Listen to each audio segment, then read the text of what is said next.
You're a Christian, aren't you, son? Yes, sir. So you believe in God? Absolutely, sir. Is God good? Sure. My brother died of cancer, even though he prayed to God to heal him. Most of us would attempt to help others who are ill, but God didn't. How is God good then?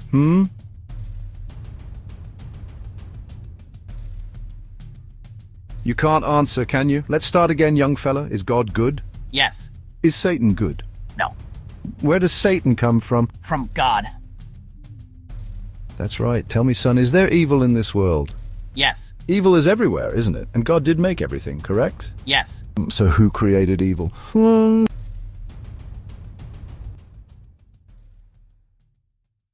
Science says you have 5 senses you use to identify and observe the world around you. Tell me, son, have you ever seen God? No, sir. Tell us if you've ever heard your God. No, sir. Have you ever felt your God, tasted your God, smelt your God? Have you ever had any sensory perception of God, for that matter? No, sir. I'm afraid I haven't. Yet you still believe in him? Yep. According to empirical, testable, demonstrable protocol, science says your God doesn't exist. What do you say to that, son? Nothing. I only have my faith.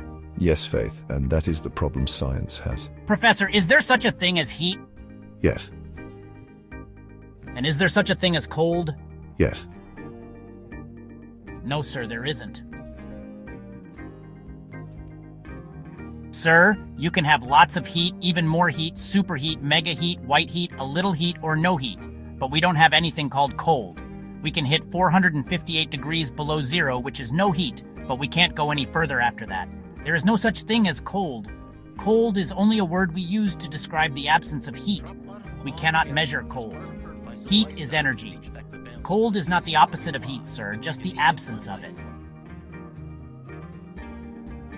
What about darkness, Professor? Is there such a thing as darkness? Yes. What is night if there isn't darkness? You're wrong again, sir. Darkness is the absence of something. You can have low light, normal light, bright light, flashing light, but if you have no light constantly, you have nothing, and it's called darkness, isn't it? In reality, darkness isn't. If it is, you would be able to make darkness darker, wouldn't you? So what is the point you're making, young man? Sir, my point is your philosophical premise is flawed. Flawed? Can you explain how? Sir, you are working on the premise of duality. You argue there is life and then there is death, a good God and a bad God. You are viewing the concept of God as something finite, something we can measure. Sir, science can't even explain a thought. It uses electricity and magnetism, but has never seen, much less fully understood either one. To view death as the opposite of life is to be ignorant of the fact that death cannot exist as a substantive thing. Death is not the opposite of life, just the absence of it. Now tell me, Professor, do you teach your students that they evolved from a monkey? If you're referring to the natural evolutionary process, yes, of course I do. Have you ever observed evolution with your own eyes, sir?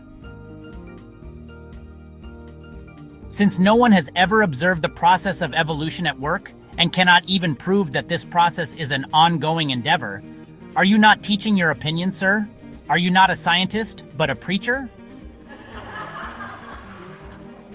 Is there anyone in the class who has ever seen the professor's brain?